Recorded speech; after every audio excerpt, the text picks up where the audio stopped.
Good morning બધાને.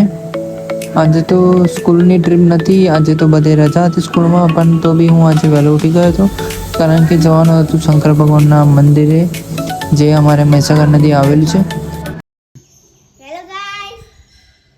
ત્યાર પછી અમારા ગામમાં આવવાનો હતો કાગોળથી ખોડલમાનો રથ અને તે આવી ગયો હતો 10 વાગે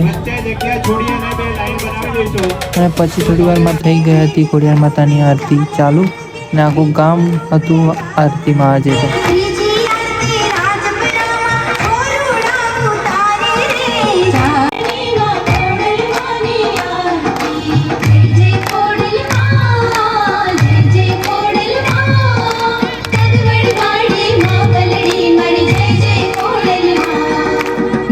ત્યાર પછી રથ આખો ગામમાં ફરતો હતો પણ વચ્ચે વરસાદ આવી ગયો હતો બરાબર, તો રથ ફટાફટ ચલાવવા માંડ્યો હતો અને બધા જ પલટી ગયા હતા.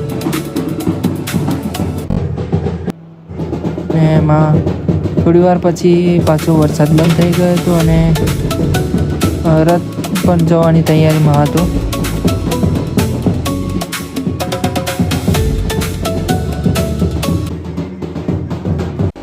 પછી હવે ગયો હતો અમારે ગામના ગલ્લે જ્યાં આ રથની વિદાય હતી. અહીંથી આ રથ જતો રહેવાનો હતો.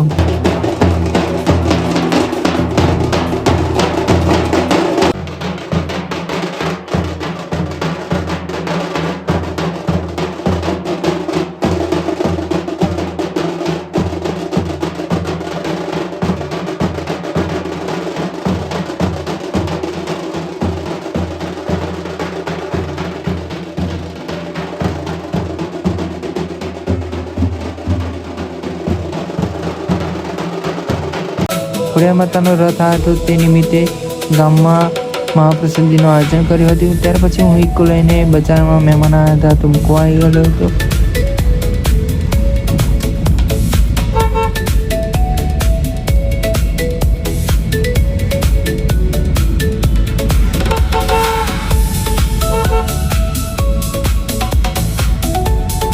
પછી હું આવી ગયો હતો ખેતરમાં, જ્યાં આજે તો ખેતરમાં બહુ દિવસે આવ્યો હતો ને ડાંગરમાં તો પાણી થોડું થોડું હતું અને આખું જ ભરેલું હતું પણ સુકાઈ ગયું. થોડું થોડું ભરેલું છે, જે હવે વરસાદ પડશે રાતે તો ભરાઈ જશે ફરી. પછી હું આવી ગયો તો બીજા ખેતરમાં જ્યાં બિલકુલ પણ પાણી હતું નહીં અને વાદળ પણ ઘેરાયા હતા, તો લગભગ આવશે વરસાદ એવું લાગતું હતું સાંજે. અને મેં બનાવ્યું હતું આજે એક ઇન્વર્ટર જે સોલરથી બેટરી ચાર્જ થાય છે અને બેટરીથી ઘરમાં જ ચાર્જર ચાલે, લાઇટનો ગોળો ચાલે, બધું ચાલે એમાંથી.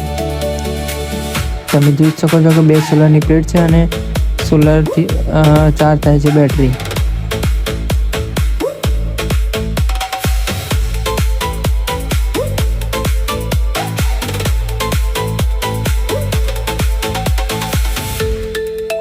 પછી સાંજે મેં બનાવી હતી ખીચડી, જે પહેલાં મેં કુકરમાં ભાત બાફી દીધા હતા અને પછી એ ભાતને બીજા તપેલામાં ડુંગળીને એવું બધું નાખી અને ફરીથી મેં એને ઉપરથી વઘાર મારી દીધું હતું તેમાં. તો કાઠિયાવાડી ખીચડી જેવી બની હતી ખીચડી, આજે મસ્ત બની હતી ખીચડી.